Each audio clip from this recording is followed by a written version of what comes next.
नमस्कार, news flesh में आपका स्वागत है। बढ़ते हैं आज की ताजा खबर की ओर।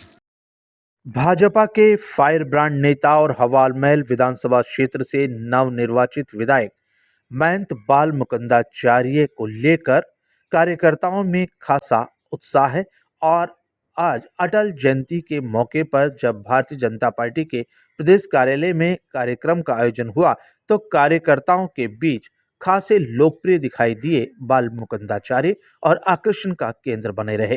कार्यकर्ता उनके साथ फोटो खिंचाने के लिए लालायित थे और उनसे मिलकर उन्हें अभिवादन दे रहे थे, शुभकामनाएं प्रेषित कर रहे थे। बाल मुकुंदाचार्य ने कहा कि वे अब अपने क्षेत्र में विकास के लिए संकल्पित है और उन्होंने विकास के कामों को जांचना शुरू कर दिया है। अब इन 5 सालों में वे 500 सालों के लिए काम करेंगे, ऐसा विचार रखकर उन्होंने कार्य की शुरुआत की है। उन्होंने कहा कि हमें बैठना नहीं है, बल्कि हमें अब लगातार चलना है और विकास की गति को तेज करना है।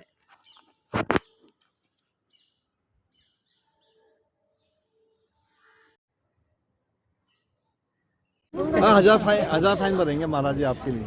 अच्छा महाराज जी, अभी सब कुछ हो गया, स्वागत सत्कार समारोह अटल जयंती आपका बहुत बहुत सबकी जनता की तरफ से। जब आप पहली बार अपनी सीट पर कार्य के लिए बैठेंगे, आपकी कलम की पहली क्या प्राथमिकता रहेगी? कलम चल चुकी है, सीट पे बैठे नहीं है, सीट की बैठने की ज़रूरत नहीं है, खड़े खड़े काम करना है। 5 साल तक खड़े रहना है, चलते रहना है और खड़े खड़े चलते चलते 5 साल से आने वाले 500 साल का काम करना है। हम लोग इंतज़ार नहीं कर रहे।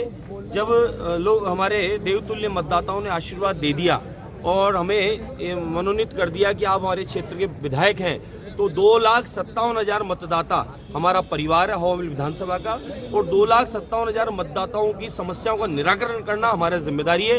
इसलिए बैठने की जरूरत नहीं है, अब खड़े खड़े काम ही करते रहेंगे। विकास के लिए कौन सा प्रथम आखिर आपका मुद्दा रहेगा? विकास कार्य प्रारंभ हो गए हैं। हम लोग योजनाएं पुरानी जो चल रही थी उनको जांच कर रहे हैं, कहाँ पहुंची है कि नहीं पहुंची या कागज में पहुंची, उसकी जांच कर रहे हैं। हमारे क्षेत्र में समस्याएं अपार है और निदान एकमात्र था कमल का फूल सुशासन और भाजपा की सरकार, आदरणीय मोदी जी का विश्वास, उनका विकास का विजन, उस काम को लेकर हम लोग शुरू हो गए हैं। जाम की समस्या है, उसके लिए काम कर रहे हैं। स्कूलों में सीसीटीवी कैमरे से लेके और अच्छे बाथरूम, पानी पीने की अच्छी सुविधाएं, वो उसके लिए काम कर रहे हैं। और फर्नीचर इत्यादि, कोई सावन 5 साल किसी स्कूल में नहीं था, बिल्डिंगें जर्जर थी, पेमेंट हो चुका, काम हुआ नहीं, उन सब की जांच भी करा रहे हैं और काम को भी वापस कर दिया है। और जो ठेकेदार काम किए थे उनको ये बोला पुराने पेमेंट में काम करना पड़ेगा, क्योंकि उनके काम में कमी थी। अगर आप ब्लैक लिस्टेड नहीं होना चाहते हो तो उस काम को ठीक करके दो, नहीं तो फिर हम लोग आपको ब्लैक लिस्टेड करेंगे। इसलिए हमारा काम का जो तरीका आपको पता चलेगा, भाई साहब काम चालू है जी।